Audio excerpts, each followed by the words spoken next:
नमस्कार विद्यार्थी मित्रांनो. बॉटनी या पेपरचा BSc थर्ड इयर 5वा सेमिस्टरसाठी चा जो पेपर आहे cell biology and molecular biology paper number 15वा या पेपरची क्वेश्चन बँक जी मी तयार हा व्हिडिओ पूर्ण पाहावा. एक ना एक क्वेश्चन यातला महत्त्वाचा आहे. जर चॅनलवर नवीन असाल तर कृपया चॅनल सबस्क्राईब सुद्धा करावं. चला तर मग विद्यार्थी मित्रांनो सुरू करूया. क्वेश्चन बँक बॉटनी या पेपरची. इतर विषयाच्या विद्यार्थ्यांनी कृपया आपापल्या टीचर लोकांना विनंती करावी की आमच्या जो काही तुमचा जो पेपर आहे तो पेपरची क्वेश्चन बँक तुम्हाला उपलब्ध करून द्यावी. तर सेल बायोलॉजी आणि मॉलिक्युलर बायोलॉजी या पेपरचे क्वेश्चन बँक सिलेबस प्रमाणे जे जे काही पॉइंट आहे त्या पॉइंट नुसार मी या ठिकाणी बनवलेली क्वेश्चन बँक आहे. प्रोकॅरियोटिक आणि युकॅरियोटिक सेल या पेपर मधला पहिला पॉइंट आहे, पहिल्या युनिट मधला. तर चला पाहूयात पहिलं MCQ. Eukaryotic cell differ from prokaryotic cell in having म्हणजे प्रोकॅरियोटिक आणि युकॅरियोटिक सेल मधला महत्त्वाचा फरक. तो महत्त्वाचा फरक म्हणजे ट्रू न्यूक्लियस. कारण प्रोकॅरियोटिक सेल मध्ये ट्रू न्यूक्लियस नसतो, युकॅरियोटिक सेल मध्ये ट्रू न्यूक्लियस असतो. Well organised nucleus with distinct nuclear membrane is absent in. आता nucleus having nuclear membrane nucleolus inside it, it also having the nucleoplasm. तर असं complete well organised nucleus कशामध्ये absent असतं, कुठल्या सेलमध्ये? Option दिलेले fungal cell, bacterial cell, eukaryotic cell, protozoan cell. तर bacterial cell मध्ये well organised nucleus is absent म्हणून याचं उत्तर येईल bacterial cell. Then single envelope system is characteristic of. ही जी कॅरेक्टरिस्टिक आहे ती प्रोकॅरियोटिक सेलची आहे. प्रोकॅरियोटिक सेल मध्ये जेवढे काही सेल ऑर्गनेल असतील 2-3 तर या सगळ्या सेल ऑर्गनेल हे त्यांचं एन्व्हलप सिंगल असतं. पुढचं MCQ, the term cell was coined by. ही जी टर्म आहे सेल त्या term is coined by Robert Hooke. Robert Brown ने न्यूक्लियस केलेला आहे. पुढचं MCQ, plant cell differ from animal cell. Plant cell आणि ॲनिमल सेल मधला मुख्य फरक काय? प्लांट सेल मध्ये क्लोरोप्लास्ट असतो, ॲनिमल सेल मध्ये क्लोरोप्लास्ट नसतो. त्याच्यामुळे absence of chloroplast in animal cell and presence of chloroplast in plant cell. This is the main difference. Then prokaryotic cell showed absence of. prokaryotic cell मध्ये काय absence आहे? Nuclear membrane, nucleolus, membrane bound organelles. हे तीनही जे काही MCQ आहेत तर हे तिन्ही जे पर्याय आहेत त्या तिन्ही पर्याय प्रोकॅरियोटिक सेल मध्ये absence असतात. त्याच्यामुळे याचा डी पर्याय all of the above. Nuclear membrane absent आहे, न्यूक्लियोलस absent आहे आणि मेम्ब्रेन बाउंड ऑर्गनेल सुद्धा प्रोकॅरियोटिक सेल मध्ये absent असतात. Cell boundary of animal cell is. Animal सेलची जी सेलची बाउंड्री आहे आउटर एन्व्हलप कुठला असतो? Plasma membrane. इथं सेल वॉल नाही कारण ही this is animal cell. Cell wall कुठं असते? प्लांट सेल मध्ये, फंगल सेल मध्ये असते. तर ॲनिमल सेल म्हणल्यानंतर आउटर बाउंड्री कुठली असणार आहे? Plasma membrane. त्यानंतर non membranous cell organelle is. कुठलं जे सेल ऑर्गनेल आहे त्याच्यामध्ये मेम्ब्रेन नसतं. आता एंडोप्लाझमिक रेटिक्युलमला सुद्धा मेम्ब्रेन आहे, प्लाझ्मा मेम्ब्रेन त्याच्या नावातच आहे. न्यूक्लियसला सुद्धा 2 मेम्ब्रेन असतात, रायबोझोमला मेम्ब्रेन नसतं. त्याच्यानंतर पुढचा पॉइंट आहे cell wall. Two cells are connected by. ज्या ऍडजसंट सेल असतात, नेबरिंग सेल असतात, त्या नेबरिंग सेल कशाने कनेक्टेड असतात? समजा प्लांट सेल असेल तर प्लांट सेलच्या ऍडजसंट ज्या सेल आहेत neighbouring cell, these are attached with the help of किंवा connected by the plasmodesmata. Plasmodesmata are the channels through which one cell exchange its material from another cell to previous cell. म्हणजे दोन्ही sale एकमेकांसोबत material exchange करू शकतात. हे एक channel आहे plasmodesmata म्हणजे. Plant cell wall made up of. Plant cell कशाने बनलेली असते? Plant cell wall made up of cellulose. Chitin कशामध्ये असतं? फंगल सेल वॉल मध्ये असते. त्याच्यानंतरचा middle lamella is consist of. Middle lamella कुठे असतो? 2 प्लांट सेल आहेत, त्या 2 प्लांट सेल कशाने जॉईन असतात? या मिडल लॅमेलाने जॉईन असतात. ह्या मिडल लॅमेला कशाने बनलेला आहे? पेक्टिनचा बनलेला आहे. त्यानंतर main component of plant cell wall is. वरचाच प्रश्न आहे पण थोडासा वेगळ्या लँग्वेज मध्ये, वेगळ्या वर्डिंग मध्ये. प्लांट सेलचे मेन कंपोनंट काय? सेल्युलोज. न्यूक्लियस वर आधारित MCQ. Nuclear membrane is. Nuclear membrane हे काय आहे? सिंगल, पोरस, सिंगल, नॉन पोरस, डबल, पोरस, डबल, नॉन पोरस. तर आपण न्यूक्लिअर मेम्ब्रेन म्हणजे न्यूक्लियसचे जे आउटर जे मेम्ब्रेन आहे त्याचे जर स्टडी केली तर आपल्याला असं दिसेल की इनर आणि आउटर दोन मेम्ब्रेन असतात म्हणजे डबल, आणि त्या या आउटर मेम्ब्रेनवर काय असतात न्यूक्लिअर पोर, छिद्र. म्हणून हे ऑप्शन बरोबर आहे, double porous. Nuclear membrane is double and porous. त्याचा पुढचा आहे MCQ. Nucleus was discovered by. Nucleus कोणी डिस्कवर केलेला आहे? Nucleus is discovered by Robert Brown. हे ऑप्शन बरोबर आहे. Outer surface of the nucleus is continuous with. न्यूक्लियसचं जे आउटर मेम्ब्रेन आहे, आउटर सरफेस आहे, तो कशासोबत कंटिन्यू झालेला असतो? That continue with the endoplasmic reticulum. ER म्हणजे काय? Endoplasmic reticulum. Pore complex is formed of. न्यूक्लियसचं outer मेम्ब्रेनवर जो पोर कॉम्प्लेक्स आहे तो कशाने बनलेला असतो? पोर अॅन्युलाय यानं बनलेला असतो. न्यूक्लियोप्लाझम कन्सिस्ट ऑफ. न्यूक्लियोप्लाझम कुठे असतं? That is present inside the nucleus. त्याच्यामध्ये काय काय असतं? हिस्टोन प्रोटीन असतो, DNA असतो, RNA. त्याच्यामुळं ऑल ऑप्शन हे बरोबर आहे. Nucleolus was discovered bye. Nucleolus कुठं असतं? Nucleolus is present within the nucleus. Nucleolus is present within the nucleus. आणि हा न्यूक्लियोलस कोणी शोधून काढलेला आहे? सायंटिस्ट फॉन्टेना. आणि न्यूक्लियस कोणी शोधून काढलेला आहे? Robert brown. पुढचा टॉपिक आहे endoplasmic reticulum. It is concern with. तर एंडोप्लाझ्मिक रेटिक्युलमचं ऍक्च्युअली काम इथं सांगितलेलं या पर्यायामध्ये. प्रोटीन सिंथेसिस करतं का, लिपिड सिंथेसिस करतं का मेकॅनिकल सपोर्ट? तर हे तिन्ही फंक्शन एंडोप्लाझ्मिक रेटिक्युलमचे आहेत. त्याच्यामुळं डी ऑप्शन जे आहे all of this, D option correct आहे. Ribosomes are found on. Ribosome कशावर असतात? गोल्जी कॉम्प्लेक्सवर असतात. RER म्हणजे रफ एंडोप्लाझ्मिक रेटिक्युलम असतात का SER म्हणजे स्मूथ एंडोप्लाझ्मिक रेटिक्युलम? आणि बोथ बी अँड सी. तर तुम्ही जर एंडोप्लाझ्मिक रेटिक्युलम दोन टाईपचे असतात, रफ अँड स्मूथ. तर RER या एंडोप्लाझ्मिक रेटिक्युलमवर रायबोझोम असतात. याला नावच याच्यामुळे पडलेलं आहे, रफ एंडोप्लाझ्मिक रेटिक्युलम. रफ काय असतं? Because there is presence of ribosome on their surface. पुढचं MCQ. Endoskeleton of cell is formed of. Endo म्हणजे आत, स्केलेटन म्हणजे सांगाडा. सेलच्या आतमधले असलेलं जे काय सांगाडा आहे तो कशापासून बनलेला आहे?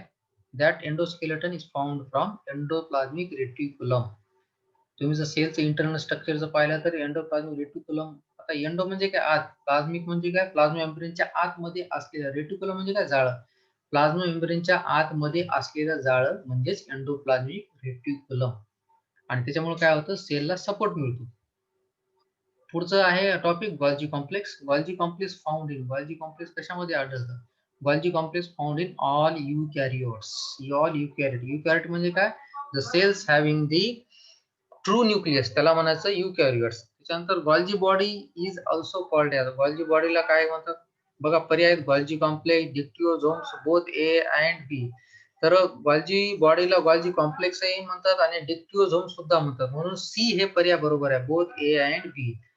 पुढचा एमसीक्यू आहे, प्रोटीन सॉर्टनिंग टेक प्लेस. सॉर्टिंग म्हणजे काय? वेगळे. प्रोटीनचं नेमकं वेगळे कुठे होतात?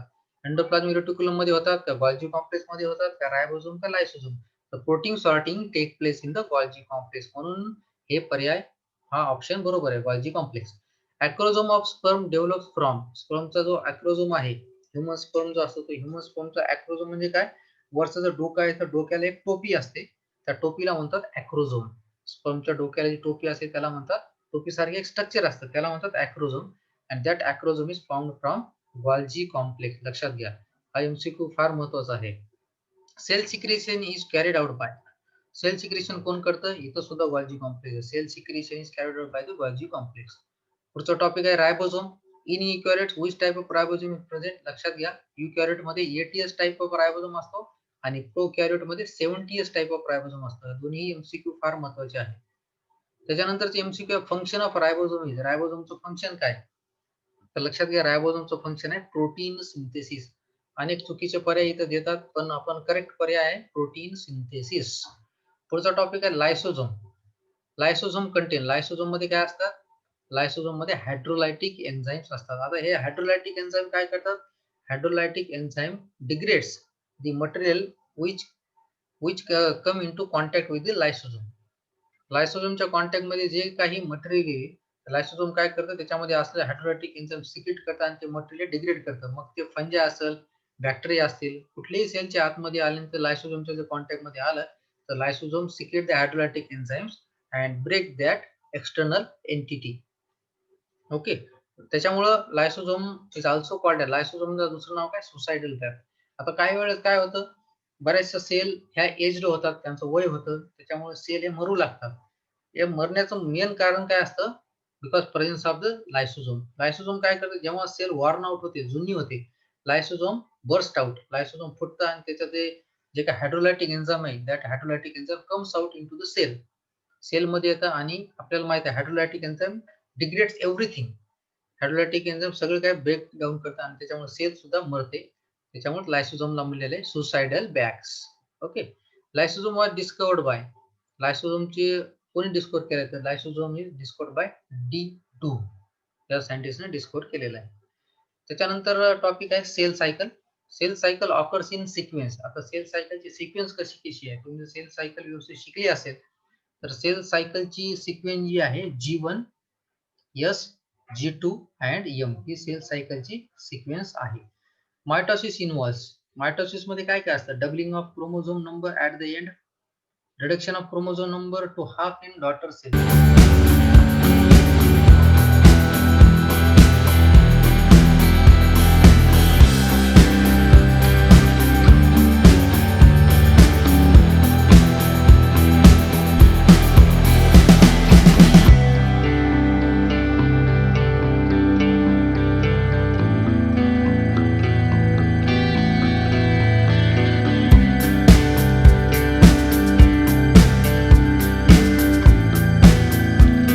क्रोमोझोम हे एका ऍक्सिसवर किंवा एका रेषेवर येतात, इमॅजिनरी रेषेवर.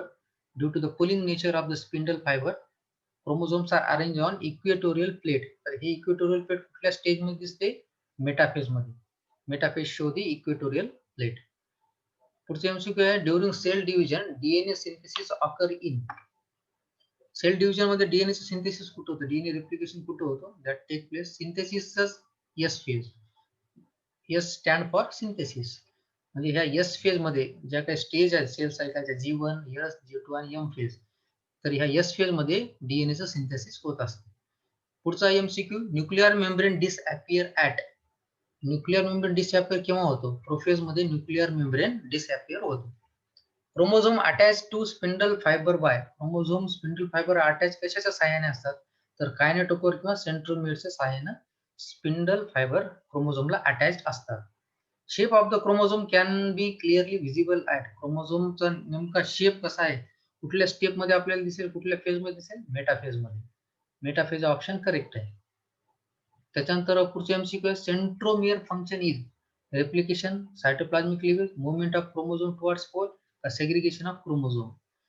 तर सेंट्रोमियरचं मेन फंक्शन काय, movement of chromosome towards the pole. कारण सेंट्रोमियरला स्पिंडल फायबर अटॅच असतात आणि that spindle fibre pulls the chromosome to the opposite poles. पुढचे एमसीक्यू आहे, meiosis take place in. Meiosis कोणत्या सेलमध्ये होतं, germplasm and somatoplasm, germplasm only किंवा somatoplasm only, none of this. तर जर्मप्लाझम मध्ये मिओसिस घडत असतं. पुढचा आहे, कॅझमाटा फॉर्मेशन ऑकर्स ऍट. कॅझमाटा म्हणजे कसं, नॉन होमोलॉगस क्रोमोझोमचे जे नॉन सिस्टर क्रोमॅटिड असतात, सॉरी होमोलॉगस क्रोमोझोमचे जे नॉन सिस्टर क्रोमॅटिड असतात, ते नॉन सिस्टर क्रोमॅटिड काय करतात, एकमेकावर ओव्हरलॅप होतात आणि ज्या ठिकाणी ते नॉन सिस्टर क्रोमॅटिडचे आर्म ओव्हरलॅप झाले त्या पॉइंटला म्हणायचं कायझमाटा. तर कायझमाटा फॉर्मेशन कुठं होतं, during the pachytene stage. Pachytene stage of prophase first of meiosis, first of meiosis. Synapsis occurs during, synapsis कुठे होते किंवा केव्हा होतं, that occur during the zygotene. ह्या सगळ्या स्टेज कुठल्या आहेत, प्रोफेज फर्स्टच्या एकूण 5 स्टेप आहेत, लिप्टोटिन, झायगोटिन, पॅचिटिन, डिप्लोटिन आणि डायकायनेसिस. तर या 5 स्टेप पैकी झायगोटिन या स्टेप मध्ये सिनॅप्सिस होत असतं. पुढचे MCQ, advantages of crossing over is. Crossing ओव्हरचं ऍडव्हान्टेज काय, क्रॉसिंग ओव्हर झालं तर मॅटर्नल आणि पॅटर्नल, आई आणि वडिलाचे जे गुणसूत्र असतात, क्रोमोझोम असतात, त्या दोन्ही क्रोमोझोमचं आदान प्रदान होते आणि त्याच्यामुळे काय होत असतं, व्हॅरिएशन म्हणजे वेगळेपणा येतो. And that variation causes the evolution. म्हणजे ऍडव्हान्टेज, क्रॉसिंग ओव्हरचा ऍडव्हान्टेज काय, दॅट ब्रिंग द व्हॅरिएशन. त्या ठिकाणचं व्हॅरिएशन हे करेक्ट ऑप्शन आहे. पुढचे MCQ, retention of chromosome number is take place in. Sorry, retention of chromosome number is take place in chromosome नंबरचं retention म्हणजे क्रोमोझोम हे कॉन्स्टंट कुठे राहतात? मायटोसिस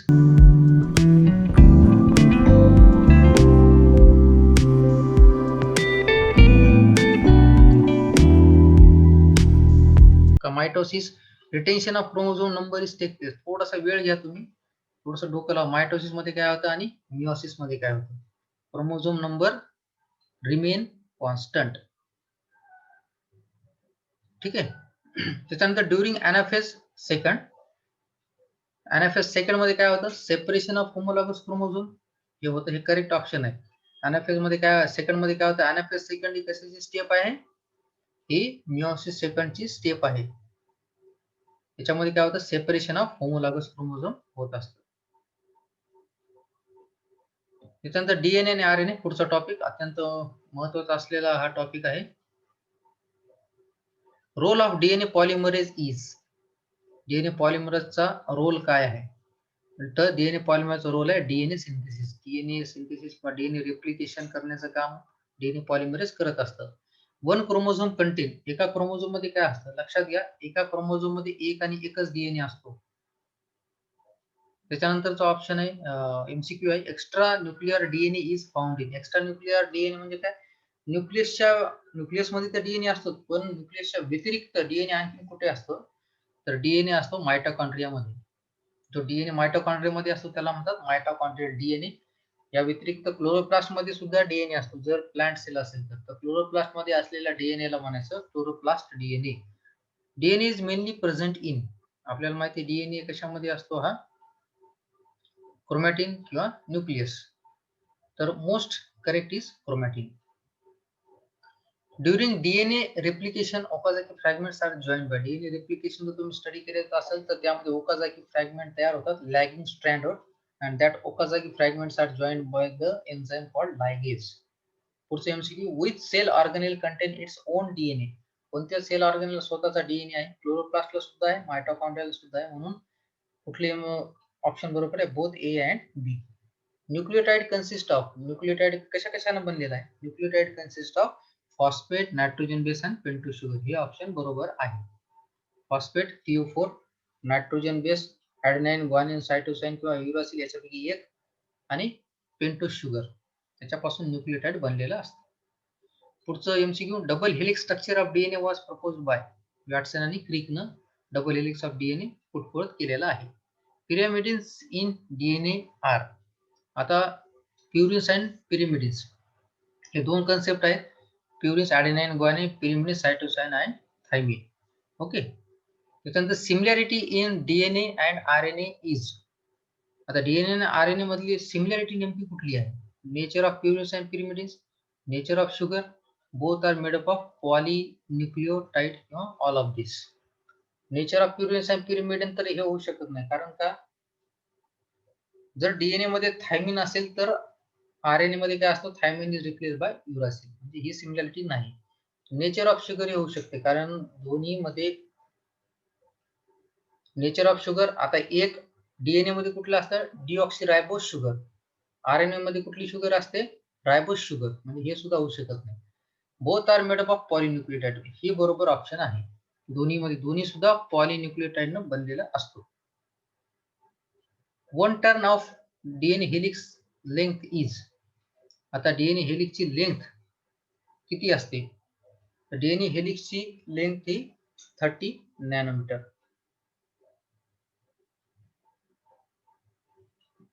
पुढचे एमसीक्यू आहे, nucleic acids are polymers of. हे जे पर्याय मी तुम्हाला सांगत आहे, सगळे पर्याय तुम्ही आणखीन याचा व्यवस्थितपणे अभ्यास करावा, कारण खूप असं कन्फ्युजिंग वाचत असताना वाटत असतं, आणि तुम्ही एक्झाम मध्ये जेव्हा याची तयारी एक्झाम मध्ये जेव्हा सोडत असता तेव्हा हे सगळे ऑप्शन तुम्हाला बरोबर वाटते. हे सुद्धा वाचलेले वाटते, हे पण वाचलेले वाटतं, हे सुद्धा वाचतं, पण त्याच्यामुळं करेक्ट आपल्याला माहित असणं आवश्यक आहे.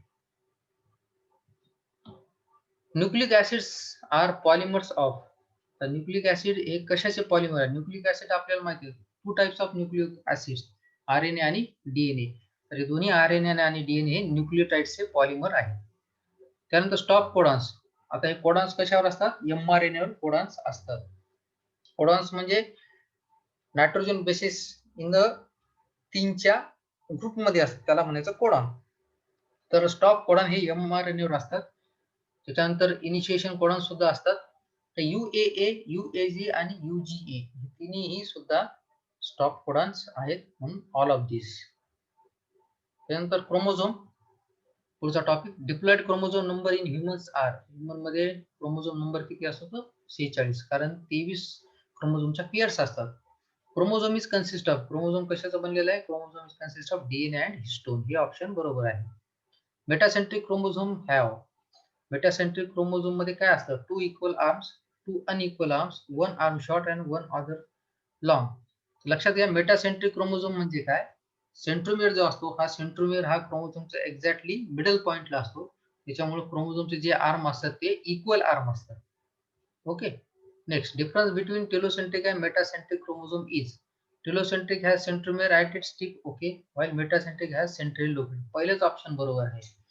टेलोसेंट्रिकचा जो सेंट्रोमियर आहे तो त्याच्या टोकाला असतो आणि मेटासेंट्रिकचा जो सेंट्रोमियर असतो त्याच्या सेंटरला असतो. ओके.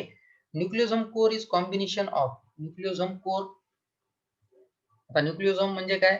जर आपण क्रोमोझोम जर व्यवस्थितपणे उकलला, बाहेर काढला, तर तो chromosome that is actually found from the chromatin fibres. आणि क्रोमॅटिन फायबर जर आणखीन आपण उकलले तर क्रोमॅटिन फायबर मध्ये आपल्याला काय दिसेल? न्यूक्लियोझोम दिसतील, न्यूक्लियोझोम कोर दिसेल. आता न्यूक्लियोझोम कोरला जर आणखीन आपण बारकाईने पाहिलं तर न्यूक्लियोझोम कोर मध्ये काय असणार आहे? हिस्टोन ऑक्टॅमर असणार आहे. हे हिस्टोन ऑक्टॅमर, आणि या हिस्टोन ऑक्टॅमरला डीएनए हा गुंडाळलेला असतो. तुम्ही जर नेटवर जर टाकलं न्यूक्लियोझोम कोर, न्यूक्लियोझोम आज जर टाकले, तुम्हाला व्यवस्थितपणे फिगर पाहता येईल. नेमका डीएनए कुठे असतो आणि हिस्टोन ऑक्टॅमरला डीएनए कसा गुंडाळलेला असतो. हिस्टोन ऑक्टॅमर, ऑक्टॅमर म्हणजे काय? 8. So the histone octamer found from 8 subunit. S2A, S2B, S3 and H4. किती झाले? 4. आणि हे चारही 2च्या मल्टिपल मध्ये असतात, म्हणजे 4 2 8. तर याला म्हणतात हिस्टोन ऑक्टॅमर. नंतर neighbouring nucleosome join together by. जे ऍडजसंट जे न्यूक्लियोझोम असतात ते एकमेकांना कशाने जॉईन असतात? जे are join by the linker DNA. त्यानंतर giant chromosome. Polytene chromosome was discovered in. Polytene chromosome जो आहे, पॉली म्हणजे अनेक, टिन म्हणजे थ्रेड, अनेक थ्रेड असलेला क्रोमोझोम त्याला म्हणायचं पॉलिटिंग क्रोमोझोम. तर कशामध्ये डिस्कवर केलेलं आहे? कार्योनॉमस लार्वामध्ये. लॅम्प ब्रश क्रोमोझोम, याला लॅम्प ब्रश का म्हणायचं? कारण जुन्या काळामध्ये जे चिमण्या साफ करत होते, जे दिवे साफ करत होते, त्याचा जो ब्रश होता, ब्रश सारखा हा लॅम्प ब्रश क्रोमोझोम दिसतो, म्हणून त्याला लॅम्प ब्रश क्रोमोझोम नाव दिलेलं आहे. तर हा केव्हा दिसतो? During the diplotene of meiosis. Lampbrush chromosome found in, कुठे आढळतो? हा अँफिबियन ओसाइट्स. ठीक आहे. पॉलिटिंग क्रोमोझोम कशामध्ये आढळतो? कार्योनॉमस लार्वाच्या सलायव्हरी ग्लँड मध्ये. बालबियाने रिंग्स ऑकर्स इन, खूप महत्वाचं आहे. बालबियाने सायंटिस्टचं नाव आहे. सायंटिस्ट बालबियाने काय केलेलं आहे? लॅम्प ब्रश क्रोमोझोमवर ह्या अशा रिंग त्यानं डिस्कवर केल्या होत्या. त्या रिंगला त्यानं नाव दिलं बालबियाने रिंग्स. तर या कुठे असतात? लॅम्प ब्रश क्रोमोझोमवर. त्याच्यानंतर polytene chromosome, sorry, Balbiani rings are occur in the polytene chromosome. Polytene chromosome is also known as, polytene क्रोमोझोमचं दुसरं नाव काय आहे? कारण पॉलिटिन क्रोमोझोम हा सलायव्हरी ग्लँड मध्ये आढळतो, तुम्हाला मी आताच सांगितलेलं आहे. त्याच्यामुळे याला दुसरं नाव काय? सलायव्हरी ग्लँड क्रोमोझोम.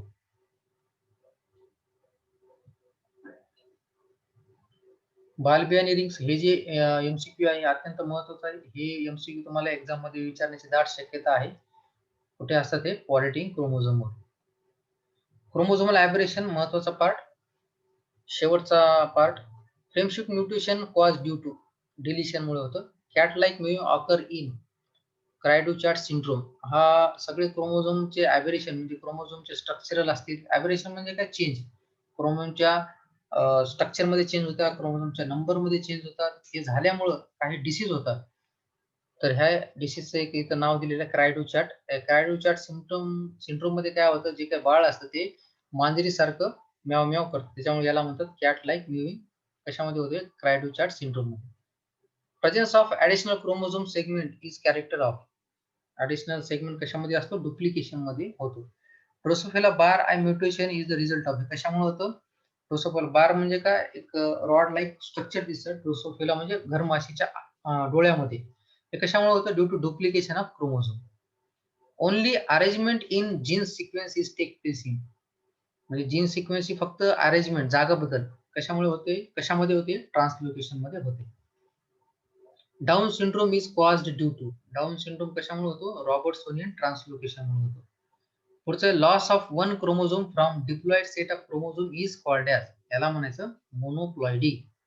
रॉबर्टसोनियन ट्रान्सलोकेशन इन्व्हॉल्व, याच्यामध्ये काय होतं, टू, याच्यामध्ये समावेश कशाचा असतो, टू ॲक्रोसेंट्रिक क्रोमोझोम, ॲक्रोसेंट्रिक क्रोमोझोमचा याच्यामध्ये समावेश असतो रॉबर्टसोनियन ट्रान्सलोकेशन मध्ये. Turner syndrome is the result of, Turner syndrome कशामुळे होतो, due to the monoploidy. Among the humans polyploidy occurs only in, polyploidy म्हणजे काय, म्हणजे जी डिप्लॉइडी ट्रिप्लॉइडी जी लेवल जी असते ती कॅन्सरमुळे काय होते, ती लेवल बिघडले जाते. त्याच्यामुळे पॉलिप्लॉइडी कशामध्ये होते, कॅन्सर सेलमध्ये. ट्रायसोमी इज ऑब्झर्व्ड इन, ही धतुरामध्ये पाहण्यात येते.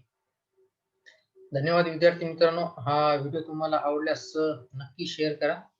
चॅनल जर नवीन असेल तर कृपया हे चॅनल राज बॉटनी हे सबस्क्राईब करायला विसरू नका. धन्यवाद.